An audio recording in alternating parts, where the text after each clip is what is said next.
Estudante, eu sou o professor Wesley Lário e esta é a nossa aula da unidade 6. A proposta é que nessa aula, depois de assistir a essa explicação, vocês consigam resolver as atividades e os temas estudados com mais segurança para resolver as questões. Hoje nós vamos falar sobre o gênero textual gráfico, suas características e sua função. Vamos lembrar sobre as características do romantismo no Brasil e vamos revisar o uso dos pronomes demonstrativos este e aquele. Então vamos começar pelo gênero textual gráfico. Esse tipo de texto ele serve para organizar as informações com elementos visuais. E é por isso que geralmente os gráficos serão compostos por linhas, colunas, por barras, né? Existem diferentes maneiras de fazer essa organização. Ele aparece com muita frequência em jornais, em livros didáticos, em sites e reportagens, e é usado quando se quer mostrar dados, resultados, algumas comparações e mudanças de forma mais clara e mais rápida.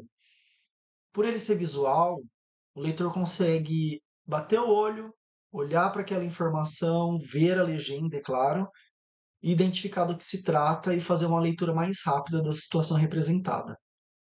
A principal função desse gênero textual é apresentar informações de maneira visual e facilitar a compreensão dos dados.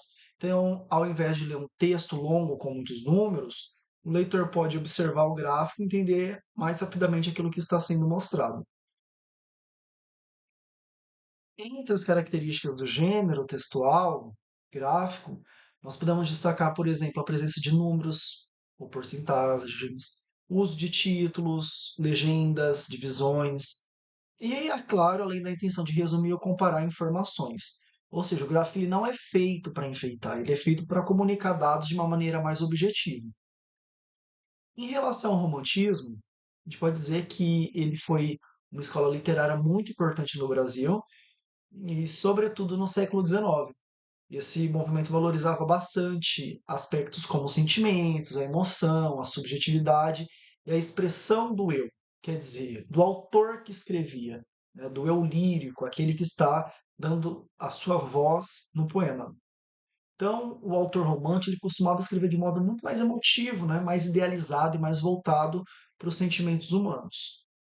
Uma característica principal do romantismo é justamente a valorização da emoção e dos sentimentos pessoais. Por isso que em uma das atividades, quando se pergunta qual a característica ou a marca importante desse movimento, você pode pensar que é justamente a valorização do sentimentalismo, da idealização do amor, da valorização da natureza, do nacionalismo, né? Uma subjetiva visão da realidade. No Brasil, o romantismo ele teve muita importância porque ele ajudou na construção de uma identidade nacional. Então, muitos autores passaram a valorizar os temas brasileiros, as paisagens do nosso país e idealizar algumas figuras, como por exemplo o indígena, que em muitas obras vai aparecer como um herói nacional.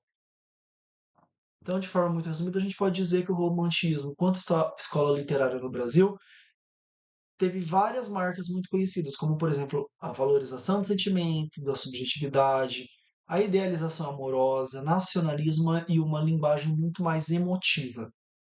Tá? Bom, vamos agora fazer uma revisão a respeito dos pronomes demonstrativos, este e aquele. Em primeiro lugar, a gente precisa dizer que os pronomes demonstrativos servem para indicar uma posição, um lugar, um tempo ou uma referência dentro do discurso, daquilo que está sendo enunciado. Alguns marcadores desses pronomes são este, esse, aquele, aquela. Então, o nosso foco aqui é este e aquele. Então, o pronome este é usado para indicar algo que está mais próximo de quem fala. Ele também pode ser usado para se referir ao tempo presente ou algo que ainda vai ser mencionado. Por exemplo, se eu digo, este livro é meu. Nesse caso, o livro está aqui, perto de mim. Também, se eu digo neste momento, você está prestando atenção.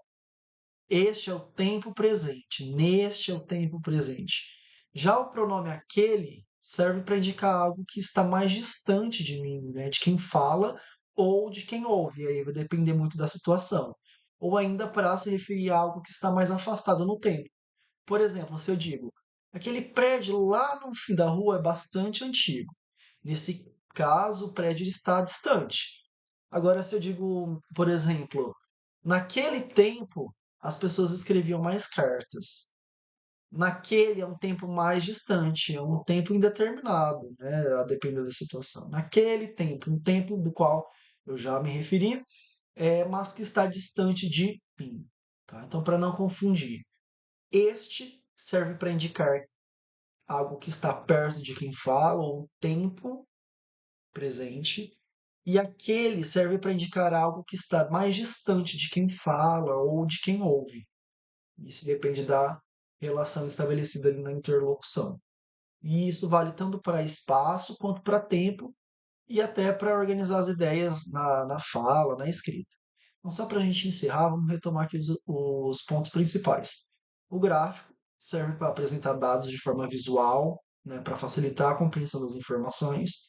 Em segundo lugar, o romantismo foi uma escola literária muito importante no Brasil, foi inaugurada ali por volta do século XIX, e as principais características são a valorização da emoção, dos sentimentos, da subjetividade, da idealização, do nacionalismo.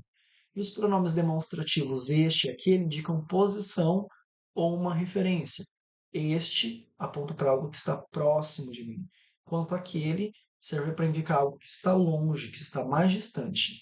Espero que essa revisão ajude vocês a compreender melhor o conteúdo e a responder às atividades com mais segurança. Até a próxima aula.